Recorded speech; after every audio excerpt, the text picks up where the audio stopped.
धर्म में भगवान शिव की पूजा कई प्रकार से की जाती है। कोई इनकी प्रतिमा स्थापित करता है तो कोई स्वयं शिवलिंग बनाकर उनकी विधिवत पूजा करता है। वहीं शिवलिंग की पूजा भी कई तरह से की जाती है। कोई पत्थर की शिवलिंग को पूजता है तो कोई स्फटिक के शिवलिंग की साधना विधिवत रूप से करता है। अब ऐसे में अगर आपकी कोई ऐसी मनोकामना है जिसे आप पूर्ण करना चाहते हैं तो शिवलिंग की पूजा करने से मनचाहा वरदान मिल सकता है। तो आइए आज हम आपको ऐसे शिव भक्त की कथा सुनाएंगे जिसके साथ शिवरात्रि के दिन क्या हुआ था। इस कथा को सुनने से पहले अगर आप शिवजी के भक्त हो तो इस कथा को पूरा सुने, आपकी हर मनोकामना पूरी होगी। एक बार चित्रभानु नामक एक शिकारी था। पशुओं की हत्या करके वह अपने कुटुंब को पालता था। वह एक साहूकार का ऋणी था, लेकिन उसका ऋण समय पर न चुका सका। क्रोधित साहूकार ने शिकारी को शिवमठ में बंदी बना लिया। संयोग से उस दिन शिवरात्रि थी। शिकारी ध्यानमग्न होकर शिव संबंधी धार्मिक बातें सुनता रहा। चतुर्दशी को उसने शिवरात्रि व्रत की कथा भी सुनी। संध्या होते ही साहूकार ने उसे अपने पास बुलाया और ऋण चुकाने के विषय में बात की। शिकारी अगले दिन सारा ऋण लौटा देने का वचन देकर बंधन से छूट गया। अपनी दिनचर्या की भांति वह जंगल में शिकार के लिए निकला, लेकिन दिन भर बंदी गृह में रहने के कारण भूख प्यास से व्याकुल था। शिकार करने के लिए वह एक तालाब के किनारे बेलवृक्ष पर पड़ाव बनाने लगा। बेल वृक्ष के नीचे शिवलिंग था जो बेल पत्रों से ढका हुआ था। शिकारी को उसका पता न चला। पड़ाव बनाते समय उसने जो टहनियां तोड़ी वे संयोग से शिवलिंग पर गिरी। इस प्रकार दिन भर भूखे प्यासे शिकारी का व्रत भी हो गया और शिवलिंग पर बेलपत्र भी चढ़ गए। एक पहर रात्रि बीत जाने पर एक गर्भिणी मृगी तालाब पर पानी पीने पहुंची। शिकारी ने धनुष पर तीर चढ़ाकर ज्यों ही प्रत्यंचा खींची, मृगी बोली, मैं गर्भिणी हूं, शीघ्र ही प्रसव करूंगी। तुम एक साथ दो जीवों की हत्या करोगे जो ठीक नहीं है। मैं बच्चे को जन्म देकर शीघ्र ही तुम्हारे समक्ष प्रस्तुत हो जाऊंगी, तब मार लेना। शिकारी ने प्रत्यंचा ढीली कर दी और मृगी जंगली झाड़ियों में लुप्त हो गई। कुछ ही देर बाद एक और मृगी उधर से निकली। शिकारी की पसरता का ठिकाना न रहा।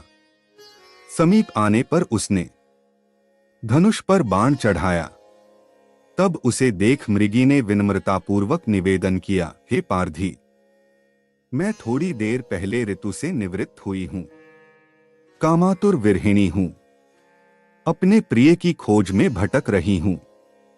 मैं अपने पति से मिलकर शीघ्र ही तुम्हारे पास आ जाऊंगी। शिकारी ने उसे भी जाने दिया।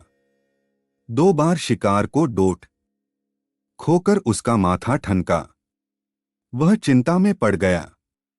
रात्रि का आखिरी पहर बीत रहा था। तभी एक अन्य मृगी अपने बच्चों के साथ उधर से निकली। शिकारी के लिए यह स्वर्णिम अवसर था।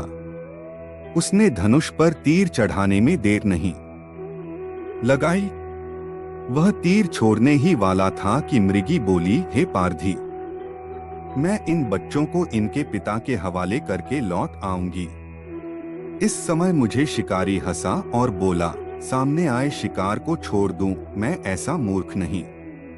इससे पहले मैं 2 बार अपना शिकार खो चुका हूं। मेरे बच्चे भूख प्यास से तड़प रहे होंगे। उत्तर में मृगी ने फिर कहा, जैसे तुम्हें अपने बच्चों की ममता सता रही है, ठीक वैसे ही मुझे भी। इसलिए सिर्फ बच्चों के नाम पर मैं थोड़ी देर के लिए जीवनदान मांग रही हूं। हे पारधी, मेरा विश्वास कर, मैं इन्हें इनके पिता के पास छोड़कर तुरंत लौटने की प्रतिज्ञा करती हूं।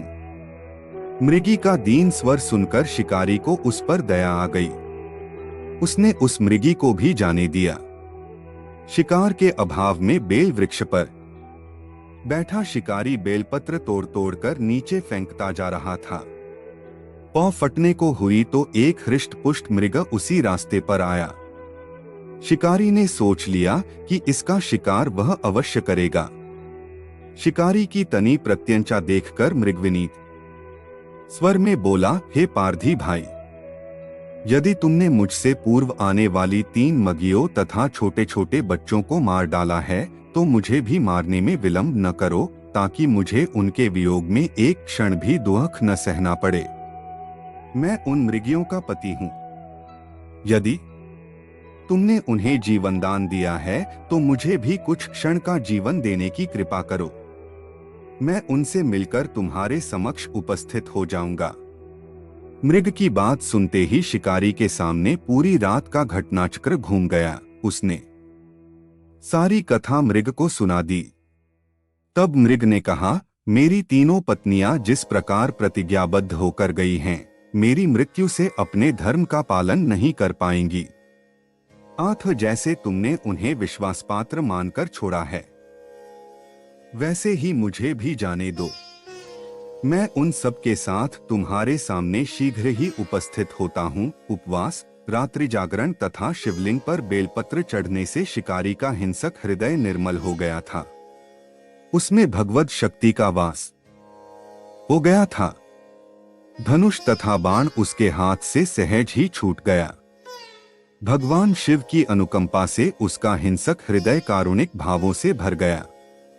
वह अपने अतीत के कर्मों को याद करके पश्चाताप की ज्वाला में जलने लगा। थोड़ी ही देर बाद वह मृग सपरिवार शिकारी के समक्ष उपस्थित हो गया ताकि वह उनका शिकार कर सके, किंतु जंगली पशुओं की ऐसी सत्यता, सात्विकता एवं सामूहिक प्रेम भावना देखकर शिकारी को बड़ी ग्लानि हुई। उसके नेत्रों से आंसुओं की झड़ी लग गई। उस मृग परिवार को न मारकर शिकारी ने अपने कठोर हृदय को जीव हिंसा से हटा सदा के लिए कोमल एवं दयालु बना लिया। देवलोक से समस्त देव समाज भी इस घटना को देख रहे थे। घटना की परिणति होते ही देवी देवताओं ने पुष्प वर्षा की। तब शिकारी तथा मग परिवार मोक्ष को प्राप्त हुए। इस कथा को सुनने बाद आपको क्या सीख मिलती है, हमें जरूर बताना। हमारा आगे का वीडियो देखने के लिए इस चैनल को लाइक और सब्सक्राइब